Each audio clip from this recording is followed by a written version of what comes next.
The information in this podcast is for entertainment purposes only. Consult your healthcare provider for proper care regarding your specific situation.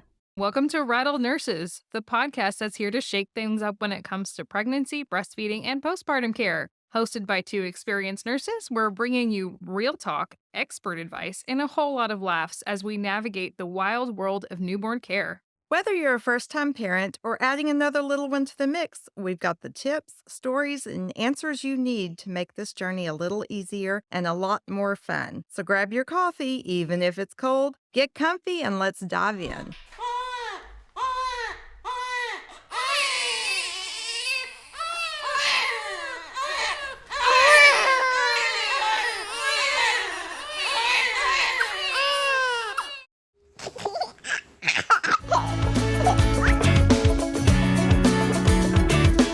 Friends, fam, welcome back. This is episode 8. This is the second part 2, of our breastfeeding episode.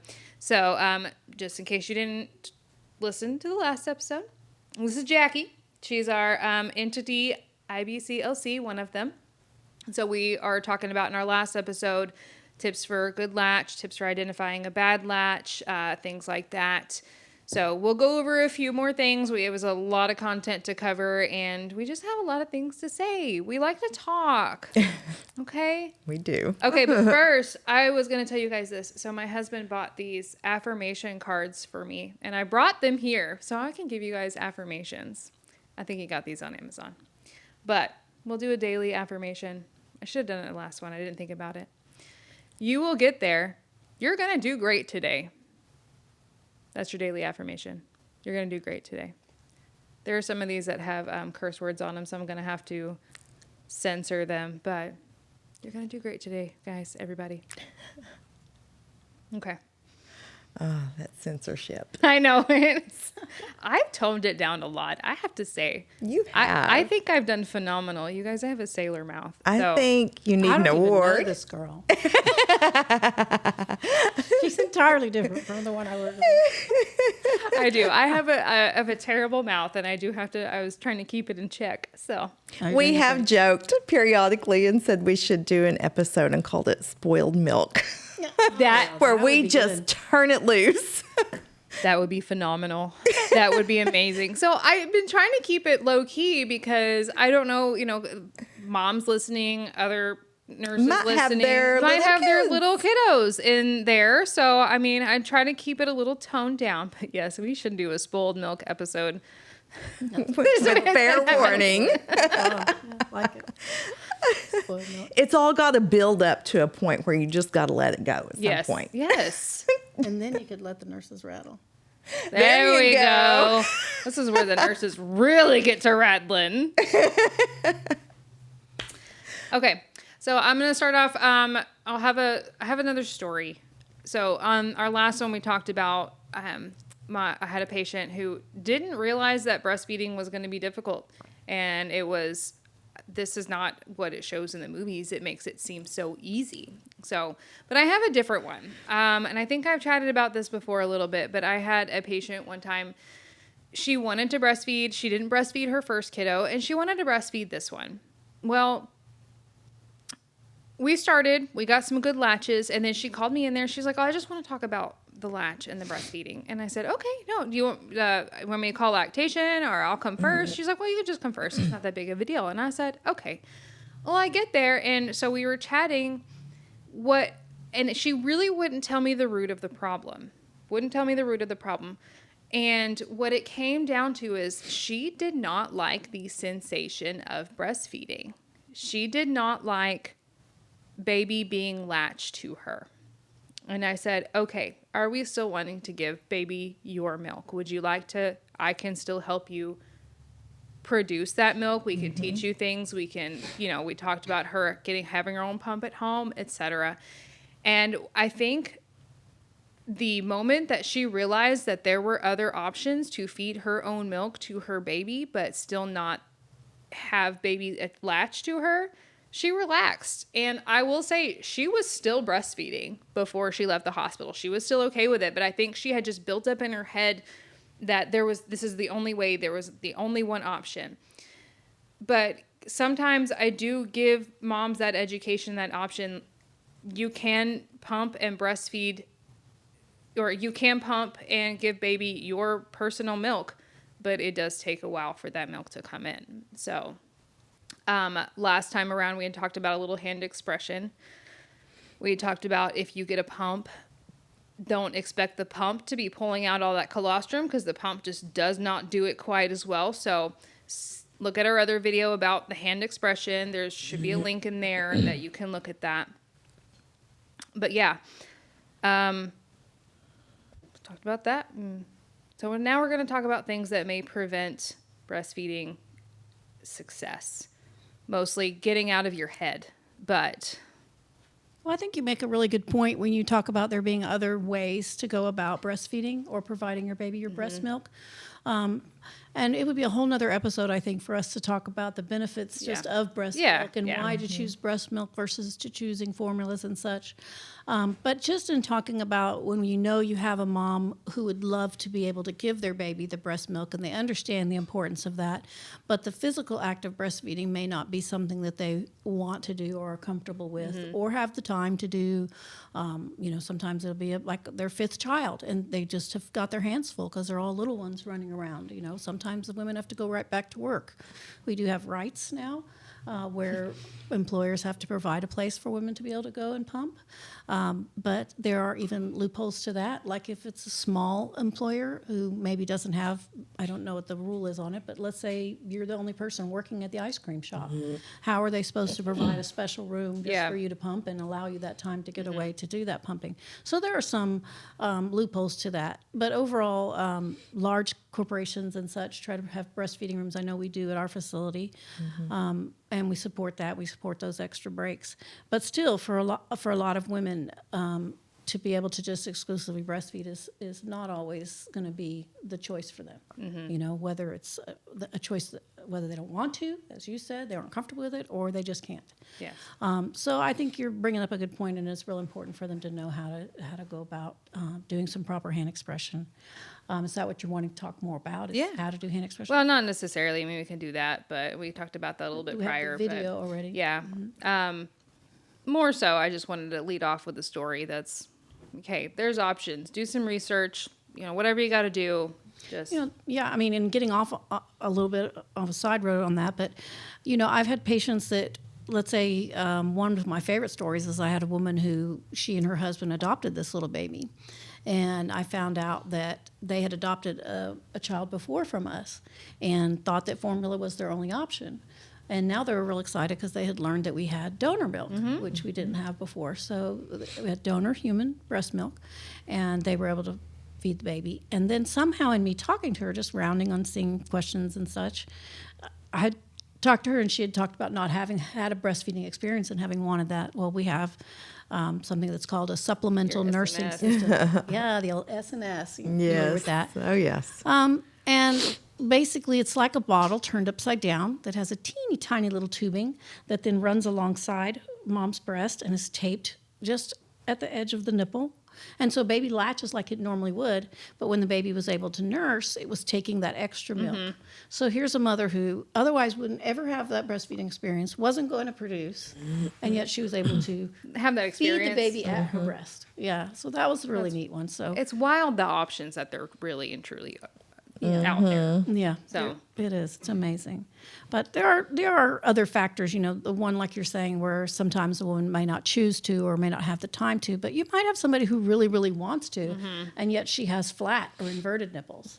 And, if we were doing a breastfeeding class right now and I was teaching a group of women, I can't have everybody just say, well, let me see, what kind of nipples do you have? What kind of nipples do you have? whip them out. Whip them out. Whip them out, ladies. So, I usually try to tell ladies if they want to at the end of the class, if there's anybody who wants to approach me and talk to me personally about anything that we've discussed. But since we're just talking on an open platform with anybody and everyone, because I know this is going worldwide. I mean, I know people are going to be watching your podcast around the world. I hope so. That's what we hope. It'll get there. It's good information. It's really good information, and y'all are a lot of fun. But so if somebody were to have, let's say, this type of a breast, it's soft, you have a nice areola, you have an erect nipple, and the baby would be able, because the tissue is soft, to come in if this was the lip line, tongue going in roof of the mouth, hard palate, soft palate back in here. And you'd bring the baby in where it would get a nice deep chin-led latch. So you're going in with the chin, asymmetrical latch, more of the areola on the bottom, nipple tip towards the roof of the mouth so that as those first few tugs go on, then that nipple is pulled back to soft palate, Yes. right? But when mom has a flat nipple or even an inverted nipple or sometimes an erect nipple, so it sticks out some, but it's short, or it might be too large for how small the baby is. So the baby's going to grow, but right off the bat, her nipple might be large in comparison to the size of the baby's mouth. So there's all sorts of different things that could cause an issue. But so there's different techniques we can teach. One that I like and I use often is called a teacup technique. Yes. Right? Are y'all familiar with that? Oh, yes. Okay, so I how do we hold do a that a hamburger? lot. How do we hold a hamburger? We hold it like this, right? We tell the moms, you wouldn't hold a hamburger like this because you can't get in there. You hold it like this. And if you're not watching on YouTube, you're just lining it up with the mouth the way you do it. Like you wouldn't hold a hamburger sideways. Yeah, I tell them we don't eat the hamburger sideways. Yes. If I gave you a taco, you would still turn it to Yeah. go in to fit your mouth. Yeah. Right. Okay, so you're saying if someone's just listening and not Yes. seeing this. Yes. Okay. On Spotify. Good point. And Sorry. you can't see what we're doing. Yes. So if you think about it, roundness of a burger is too large for most of us when we open our mouth. So you would compress that burger on each side. Well, now you're talking about holding a baby with one hand, holding the breast with the other hand. So you don't have two hands to compress on your breast. So you would kind of do that same compression off to the side, out from the corner of the baby's mouth, compressing about as you would if you were holding a cup of tea. Holding a teacup. So they call it a teacup technique. And so now you've compressed the breast, kind of getting some of that areola tissue about the same width that you would the nipple, so that when the baby opens the mouth, you're able to press behind the baby's shoulders to exaggerate them coming in with the chin first, and also shaping that areola to be about the width of the nipple so you can help roll it further onto the tongue and still being off to the side like that so that you're not in the way of the baby's mouth. You're able to continue to hold until the baby actually latches and does a few tugs, and then you'll know that you can then stop having to make that compression there because the baby's got that breast tissue back in their mouth. So something that Jackie's saying too is you don't want to, when you are bringing baby to the breast, you're not just going to shove their face down into it, like with the back of their head. They hate that. They're going to push away. It's not comfortable. We're kind of making the latch all wrong. It's counterproductive when you think about it. If counterproductive. you look at the nose and our chin, our nose sticks out way farther than our chin. So if you were to push anywhere behind the neck, or Sarah's going to show it, if you're Yep. pushing anywhere between the neck or the base of the skull, you're going to cause the baby to what I call nose dive, and you're going to cause the jaw and the chin, the tongue, all the milking moving parts to go in, back, get away from the breast. So you're wanting to do exactly the opposite. You're wanting that nipple up at the level of the nose, and you're not wanting to push behind the neck or the skull. You're wanting to push back behind the shoulders, teasing the baby to open the mouth upward, and then you press, exaggerating the chin, the jaw, the tongue, again, all the moving parts to go deep, and also allowing the nose to tip back slightly so it's not pressed into the breast tissue. Yes. It's like if you're just going to shove their head right onto the breast, then it's like if you're trying to eat your burger that we've been talking about with your chin down. Like it's Exactly. not, it doesn't go well. So. Exactly.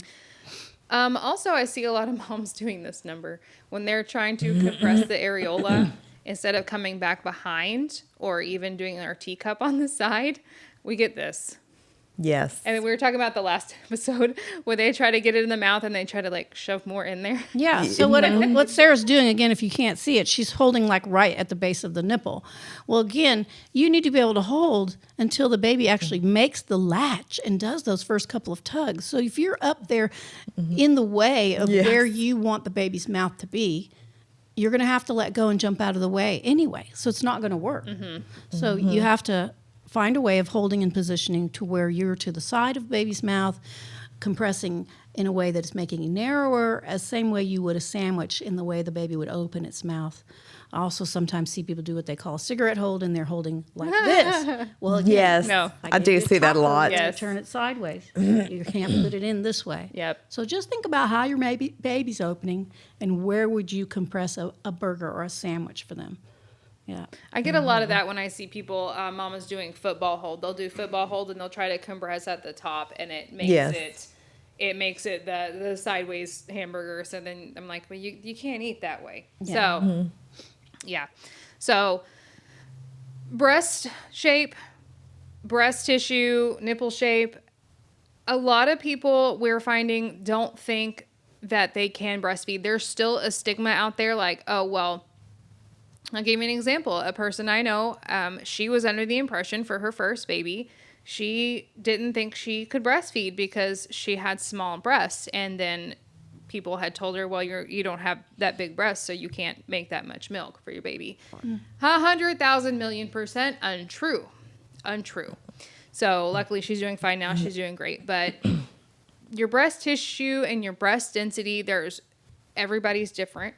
And it's not about fatty tissue, it's about glandular tissue. So that's what can make the big difference too. A lot of people see someone with large breasts and they think, oh, she's going to be able to breastfeed, a dozen kids. Them big baby dinners. No wonder she's a lactation nurse. She sits in there and lactates for the babies all night. But yeah, so identifying, so that's one of the things that people are worried about when it comes to, am I able to breastfeed? Am I able to breastfeed? So what are some things that you look for to help identify moms who are not able to breastfeed? Are there really? Well, like when I first meet a mom, one of the things that we ask is, things like whether they've had breast surgery before. Okay. If you've had enhancement, an enlargement, that can cause a problem. It depends on how they went in. Do they go in under the breast? Did they go in around the areola? Because that can cause nerve damage, right? And so that can interfere with breastfeeding. We're going to ask about whether they've ever had nipple piercing.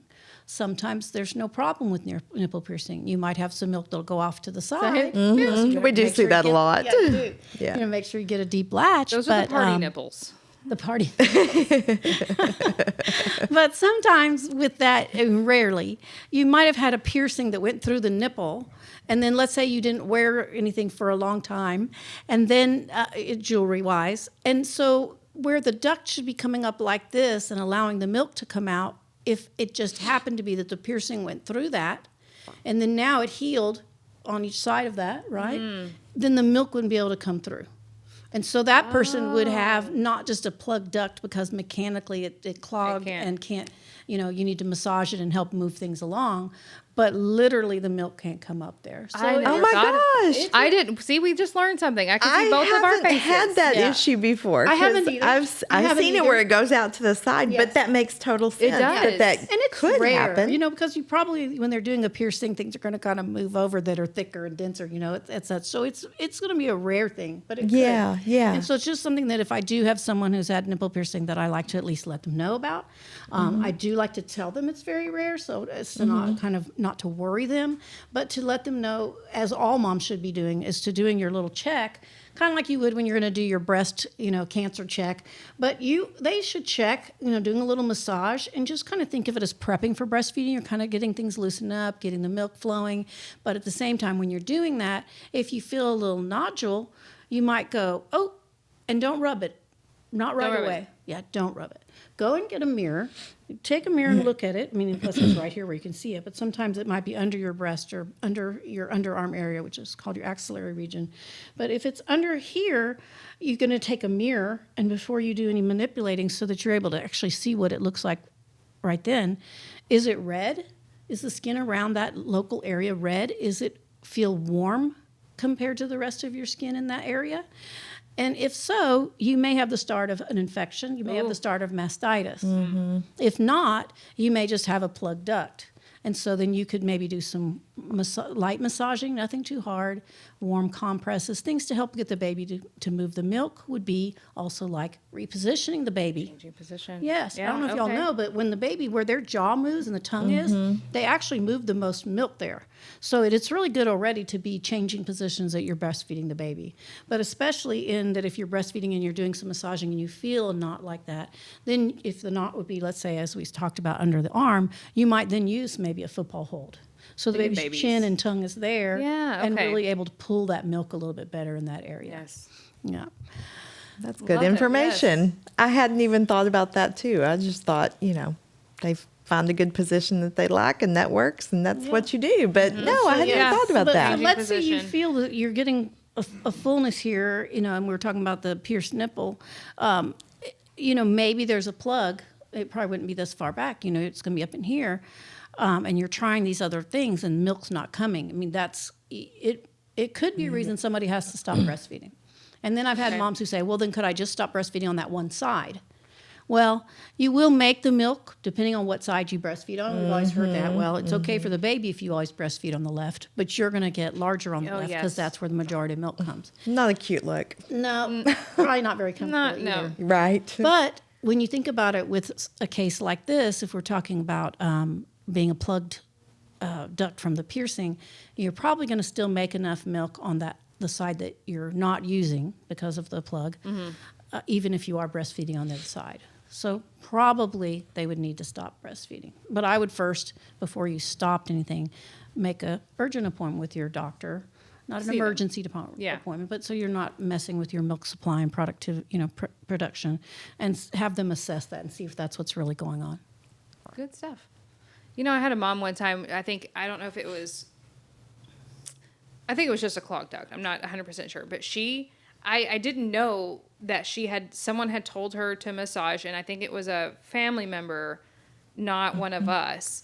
She had massaged so flippin' hard that she had a bruise on the side of her entire breast. And I felt so bad for her because I'm like, what happened? And they were like, well, they told me to massage. I'm like, okay, not that bad, not that hard. Well, and then you have a difference between, I know we're talking about engorgement, right? So there's a milk engorgement. You have the production of milk and you're full and you're overly full, you're uncomfortable, your breasts get very hard, it hurt, and the skin is tight. So again, somebody who doesn't have very, very erect nipples, it makes it harder because you can't even do some of the sandwiching sometimes to then get the baby a deep latch. So there's other things that go in with that. It could be a whole nother topic. But there's also engorgement that's not necessarily just a milk engorgement. There is breast tissue engorgement that happens in like day 2, day 3, sometimes day 4. See, this I'm unfamiliar with completely. Yeah, a lot of times actually it's maybe more day 3, day 5.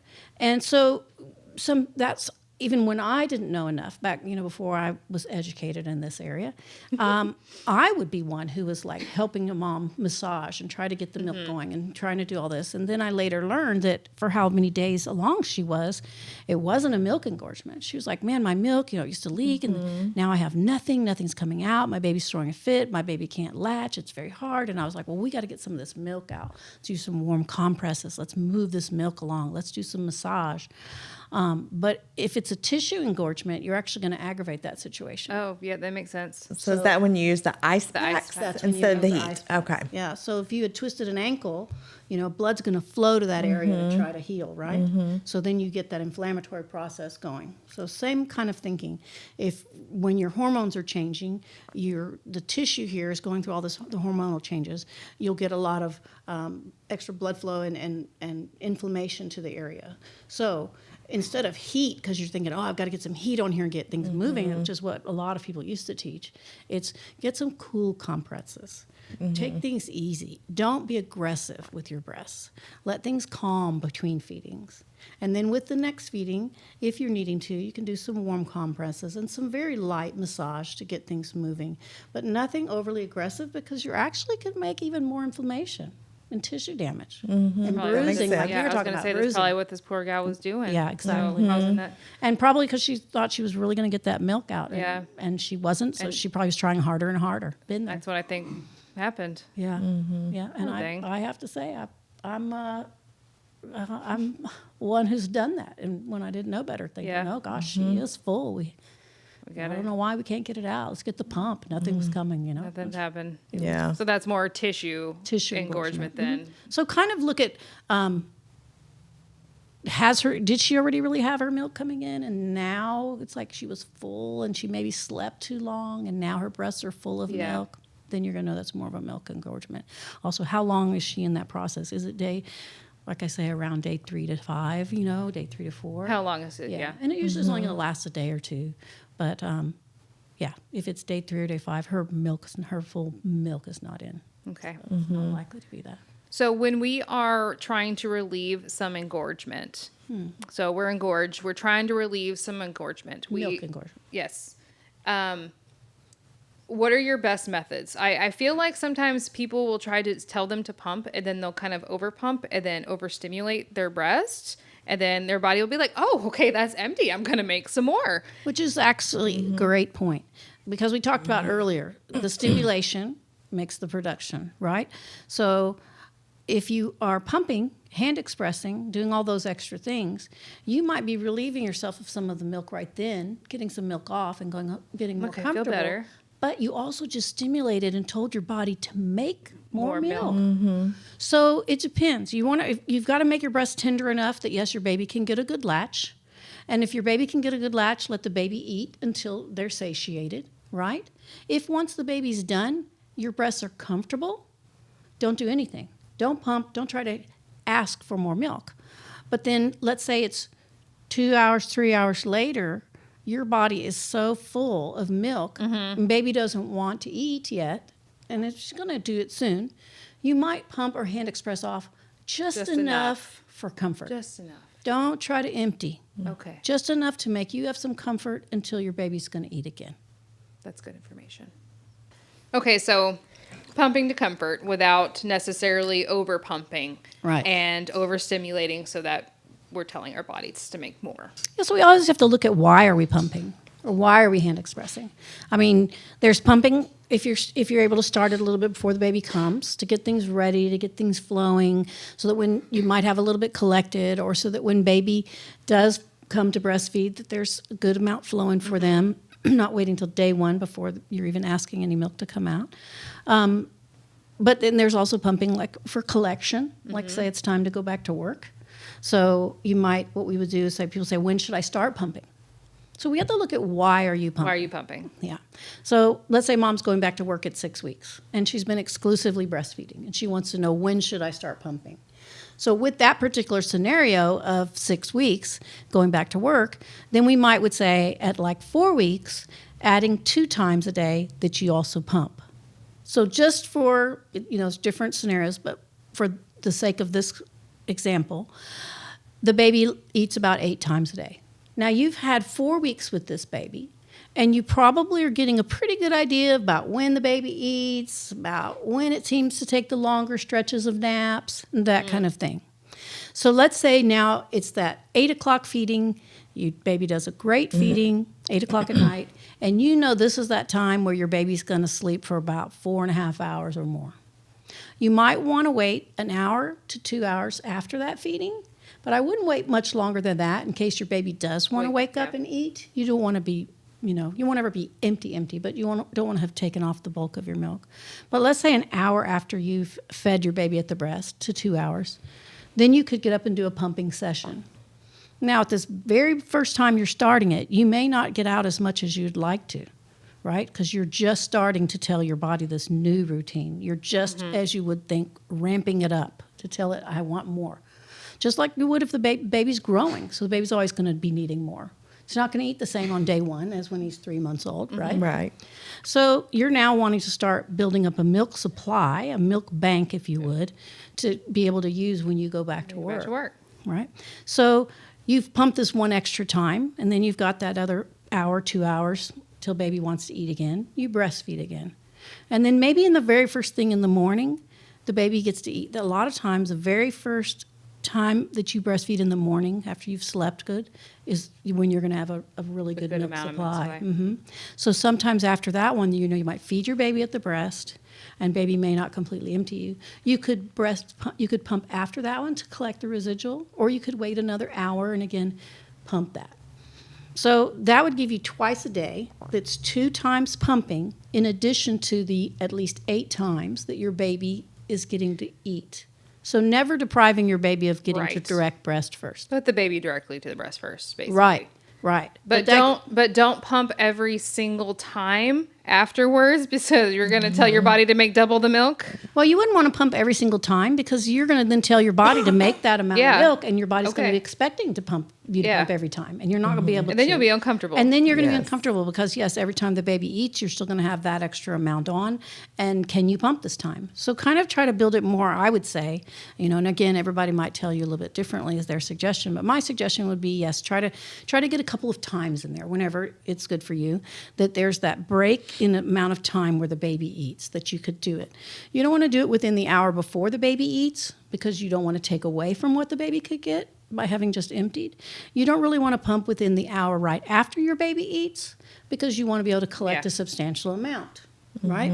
But if now you're ramping your body's production up to this 2 extra times, right? Baby eats their feedings and 2 extra times of pumping, and you're doing that for that 2-week period before you go back to work, you'll have a nice little stash. So even if several of those are put together to make one feeding. And then a nice way to do it when you go to work would be to breastfeed your baby right before you leave the baby off with somebody who's taking care of your baby. Have your pumping equipment, and depending on how many hours you are at work, pump when your baby would be eating at the person who's taking care of them. So that, again, your body is staying in sync with what the baby's feeding patterns are. And then maybe right at that very last time when you come home or come to pick the baby up, depending on where they're being taken care of, they may have a nursing room, or you may say, I live 10 minutes from there to home, depending. And then, but try to have it where when you're picking the baby up and taking the baby home, it'll be time to That's breastfeed your the last baby feed. again. Yeah, and that way you're not having to pump because you're not going home full because Full, somebody yep. just fed the baby. Yeah. So kind of talk to who their care provider is going to be. Kind of keep them on the same schedule. Yeah, That's make good. a make That's a excellent. conversation with them about Excellent. when you're going to be picking up and when you'd like them to have had a last feeding before you get. Pacifier is a whole nother conversation. Yeah, then we're not Oh, talking yes. Yes. not doing that. So I also like a caveat here, my little Sarah side notes. When you get a pump, a lot of insurances will provide you with a pump. You need to call them. But if you get a pump, learn it. Take it out of the box, use it. You get a new toy, you're going to want to play with it. Like, we have specific brand of pumps at the hospital. We don't know all the new thousands of pumps and technologies that are out there. So if you're like, help me with this, I'm going to look like a dum-dum because I'm going to be like, oh, let's read the directions first. Take your pump out, learn it. There's obviously, there's going to be videos, YouTube, things like that for how to correctly use your pump. Something I have noticed too, a lot of people purchasing the good old Haka. I do have a question about that. When they are having baby latched on one side and then have the Haka for the extra milk supply, because it has the mild suction, does it contribute to engorgement or overproduction? It definitely can. I'd say that's the only negative that I've really ever heard. Okay. And I'm not saying that as a negative, meaning don't use it. I'm just Right. saying that, yes. I mean, it is definitely telling your body to make milk. 'Cause it's got a little bit extracting of suction. some- okay. But it's a nice way, and it's very gentle. You know, you Collector. can, And so it's, again, a good thing maybe to be able to use. People use them in all different types of situations, but one is, trying to just collect some of that colostrum before you're coming Yes. in to deliver, or even while you're there in labor. You're in labor, you're getting those contractions going anyway. If you're comfortable enough, you could wear a Haka. And there's other brands. That's just, I guess, Oh, yeah, I'm maybe sorry, who that is a started. brand That's that- okay. But like I know at our hospital, we have what we call a milk collector, but it's not the Haka brand. Okay. Someone did ask me that, and I was like, let me consult with someone because I'm not 100% sure. So, yeah. But I So mean, it I can. like the use I of had to it ask when that- there's milk. When Yeah, there's milk. definitely. Or sometimes it's a good one to use, like if mom's dripping when she's Oh, feeding. yes. So That's- baby I would think be that's what I feeding on grabbed it one for. side, Right. and she's just dripping and wasting on the other side, and so she can put the haka there and at least collect that. Yeah. Before we had those milk collectors, there was one time I saw that, which is rare for us, particularly because we don't have them for like up to 5 days at a time. So when I see this and it happens, there was one time before we got those that I went and got a bottle. I'm like, hold on, I got it. Hold on, you keep going. I got this side. That's a good idea. It's Another like a gold mine. Like, yeah, you don't that wanna waste doesn't it. happen very often. Right. At that stage. Another Yes. thing, it's not what it's meant for, but another thing you can use is those nipple shells. You know, the ones that are for Oh, I have yes. those too. Yes. Yes. sore Yes. nipples and inverted nipples. You can put that. I've in. used those too for that. Yeah, when they're It's not. so they It's can- not what it's meant for, but it definitely is a great one, even just for a mom who's leaking. I actually had a mom in one of my classes who had previously been. She was a lawyer, and this was a second baby, and she said she. I don't know why but she shared the story in our class that one time she was, in what do you call that when they're giving their case, they're pleading their case or whatever in court. I don't know. I work in a hospital. You know what a lawyer. Thank you. That's dissertation, speech. No, but when the lawyer's he's presenting his side of the case Yes. or whatever. Yes. But she was doing that, right? And arguing her side of the case. Yes. And she said she could just feel herself getting wet. She was like, I have so much more to say. I have so much more no. to say. So yeah, then later she started using those. I'm glad you said that because I've actually used those before, like for some of my moms that are like going to NICU, which that's a whole nother situation, going to NICU and they're producing, but I'm like, I don't want to waste that. So I'm like, this is our short-term catcher. Yeah. This is our temporary short-term little bit of milk catcher. So I don't want to waste it on the pads. Like, Yeah. Right. what's it doing there? Yeah. So I'm glad that you said that because I've used that for that before. But Yeah. We do what works. I know. I'm like, wait, I have an idea. There's a little light bulb. Yeah. Yes. So get your pumps, learn your pumps. Yeah, I would say one of the things that I would like to add when you were talking about moms learning their pumps, just because you need to learn your pump, right? You're in labor and you're thinking, I'm not going to use this right now because I don't want to cause myself to go into labor. The doctor didn't say it's okay yet. That doesn't mean you can't get out and learn the equipment. You can turn it on. You can put it up to your belly to see if it's suctioning. Yep. You can just see the movement of it. You're just checking out timing, what do I do to turn it on? How long does it run? Does it go through different cycles? Does it have different strengths? Can I do one breast at a time? Will it do both breasts? I mean, different things like that. If you just, and they're pretty simple, really. The pumps are designed, to be user friendly. Yeah. But the one thing I would say is, again, I think, Sarah's kind of commenting, because moms will come in with this boxed pump, never been opened, never looked at, and they bring it in and they would like the nurse or the lactation consultant to spend time to teach them how to set it up and how to use them. It's probably a much better idea for you to go ahead and do that portion of it. But I would encourage you, if you do need our help, one of the things you might want to do is you might be bringing in the couple of different phalanges that they gave. So the phalange is going to be the fitting portion that goes on the pump, but then goes up against mom's breast. And there's a different size hole opening depending on mom's nipple size. So that might be something that I would feel that a mom would have a good reason to bring that in. Right, and right. she'd say, can you help me determine which of these would be the right size for me to use? Yes. Because it does matter. Yes, it does. For 100% sure. does. Yes, that's. I just want to that's throw good. it out there. No, thank you. Learn your 'cause- pump, but definitely ask for us to help you Yeah. if there's something that you need some extra knowledge about. I mean, there's just so many things and different types of pumps and technology. And one time someone brought in those ones that you put in your bra that are portable, and I'm like, I've never laid hands on these. Like I've heard good things. Oh yeah. I've never laid hands on these. I feel inept sometimes because I'm like, I don't know what to tell you. Like I don't know this particular brand. I know what I have, but so yes, when you get your new stuff, just like Jackie said, please don't put it to your breasts unless your physician says it's okay, or healthcare provider, whoever. But learn it.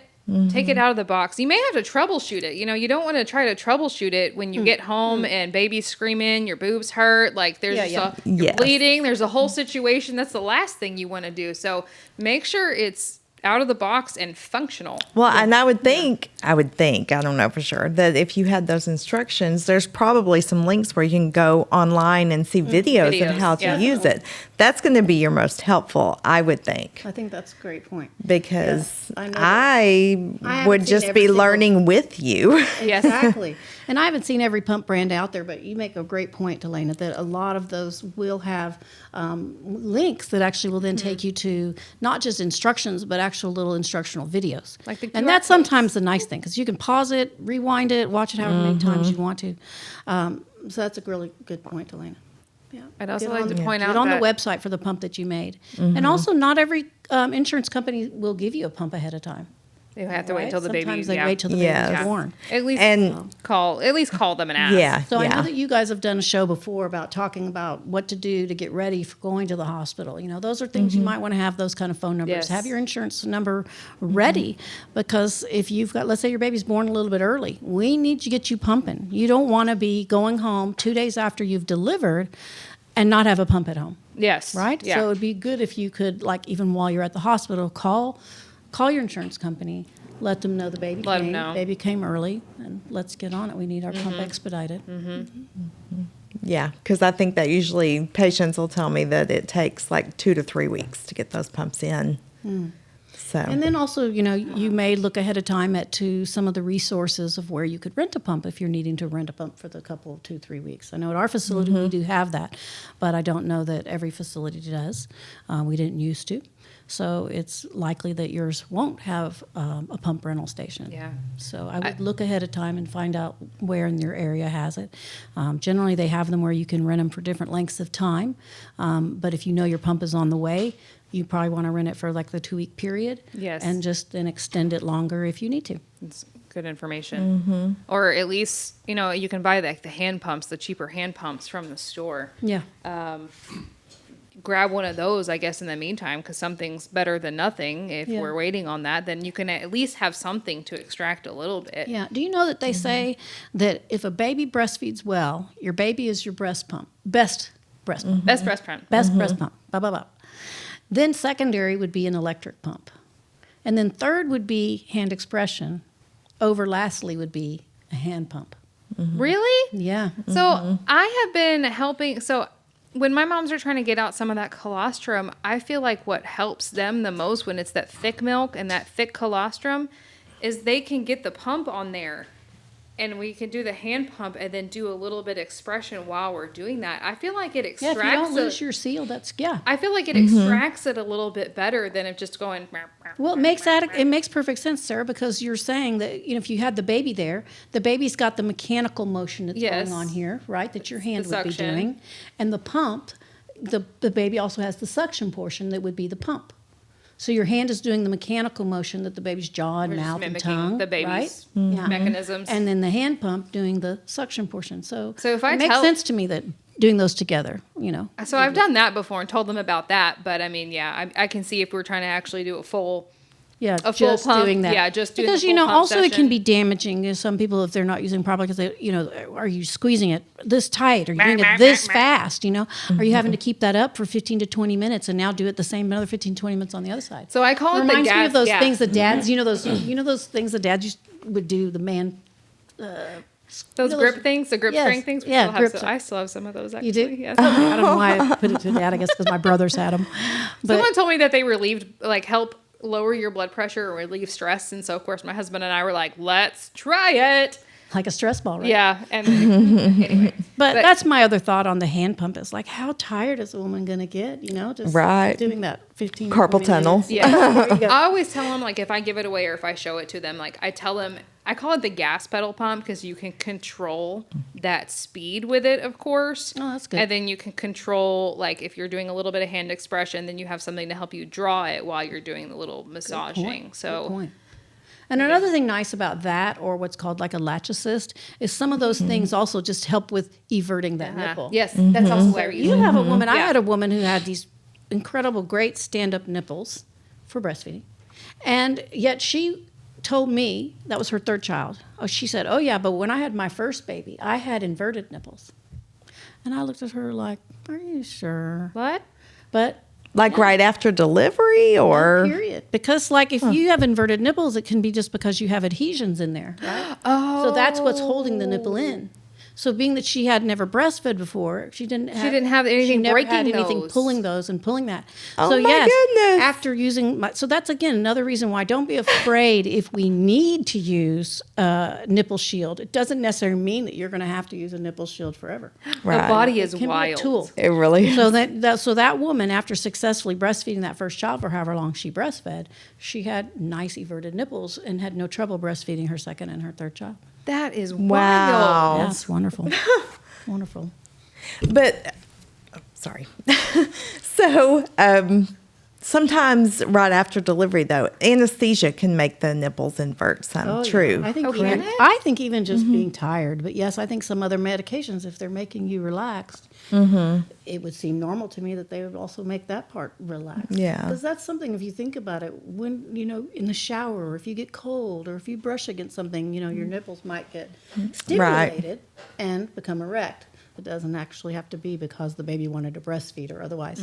Different things can cause your nipple to be erect. So it only makes sense to me, yes, that there are different things that then could cause them to be To relax and wild. Makes sense, Delana. Yeah. Yeah. The body is so crazy. So, talking about pumping. Oh, yeah, Can yeah, we yeah. talk about storing breast milk after you pump? Like if baby's not going to eat right away, how long it can be left at room temperature, how long it can be left in the fridge. Okay. I'll start by saying there's going to be a lot of different literature that's going to tell you a lot of different things. So, again, you might want to check back with your provider and see if there's anything that they're wanting you to follow. What do you have readily accessible to you? What type of refrigeration do you have? Are you a college student and you're using a little dorm fridge? Or do you have a little dorm freezer and you're considering that a freezer? Or do you have a deep freeze in your garage where you're going to keep stored breast milk for months? So a lot of that will play into it. Now, I can answer you for what we talk about if you have fresh expressed milk at the hospital, meaning we just expressed and just collected it. It's never been frozen. It's never been in the refrigerator. It's never been in a bottle that baby has partially sucked from. This is just expressed and collected. At the hospital, we'd like to use that within 4 hours. Okay, if a baby does suck from the bottle and there's some left over, we'd still like to use that residual within 1 hour. But that's our hospital. Different places might have different rules. Now, even I've got literature that'll say if it's fresh expressed milk and you're at home, you could then have it for 6 hours. And then other literature will still even say 8 hours. So there are some play with that as far as not going, well, Jackie said it's only good for 4 hours. So I just like to say, read. There's ranges. There's ranges. Depending on your situation. Yes, depending on your situation. How hot is your house? Where do you live? Do you have air conditioning? Was it previously refrigerated? Was it previously frozen? Have you had to thaw it out? So it's a lot more to it than to give you some answers that y'all should be taking notes on and just writing down the direct answer. I know at our facility, if you get one of our education booklets, well, you would get one of our education booklets at our facility. It's very nice because even when I have a parent that'll ask me a question like that, what I like to show them, I like to turn to that page and say, it's not that I don't want to give you an answer, but look at this grid because, again, it depends. Was it thawed after being frozen? Was it just in the refrigerator? Has it never been refrigerated or frozen? What kind of refrigeration or freezing system do you have? But do you have a more specific question for me than that, since I'm not giving a solid answer? No. Okay. We're just talking in Yeah. general. Okay, I think- didn't know if Yeah. you want something more. We were discussing too, because it kind of what gets me is like they'll sell you if you've thawed your breast milk and it can be in the fridge for 24 hours, but our donor milk, I guess it's because, and we were just rattling back and forth.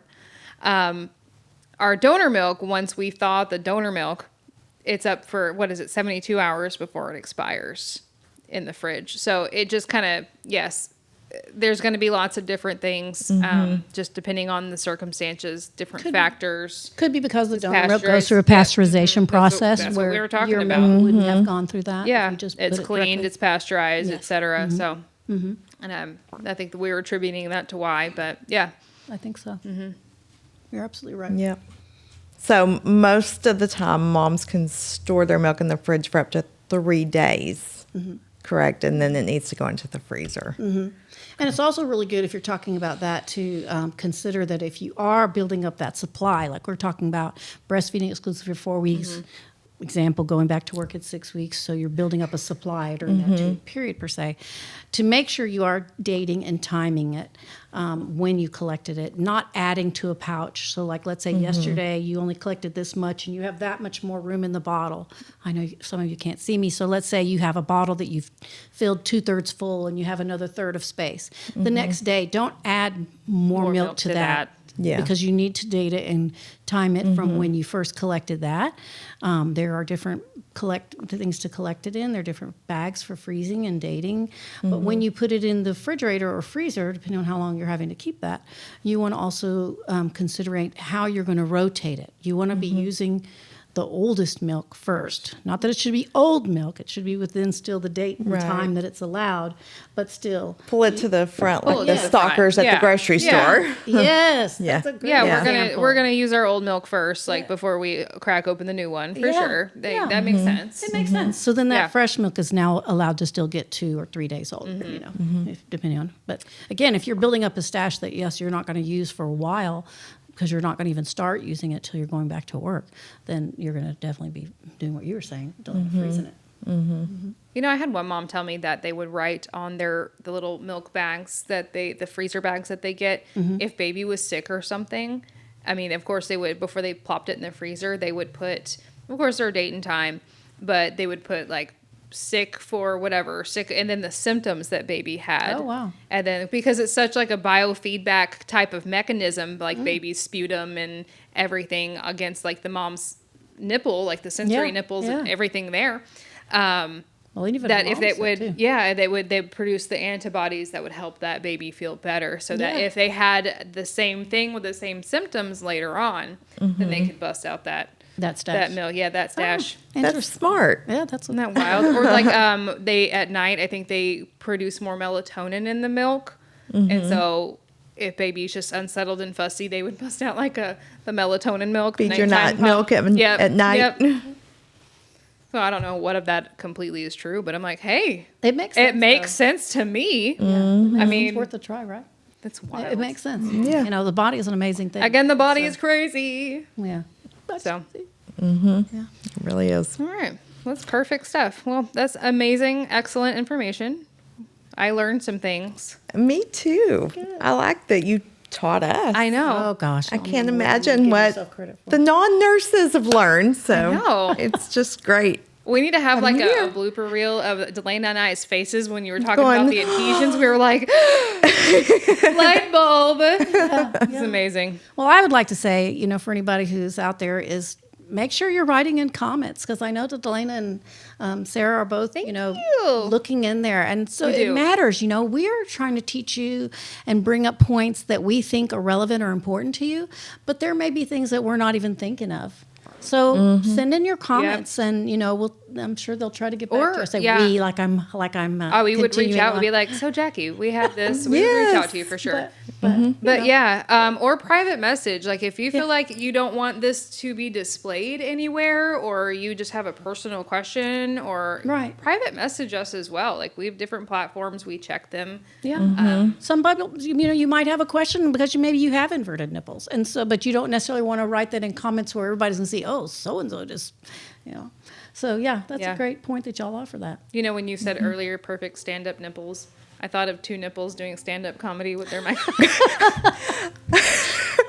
Well, we need some nipple hats for y'all another time. Inside Sarah's brain, 101. Stand up comedy. Sarah. All right, well, And Elena. we appreciate you joining us. I've had a It's great been time. fun. I've had It's a been great fun. time. So, yes, as always, please like, subscribe, share, comment, whatever you would like. And we'll see you next time. Have a good week. Congratulations on your baby. Thank you for listening today. The Rattled Nurses podcast is not intended to provide medical advice.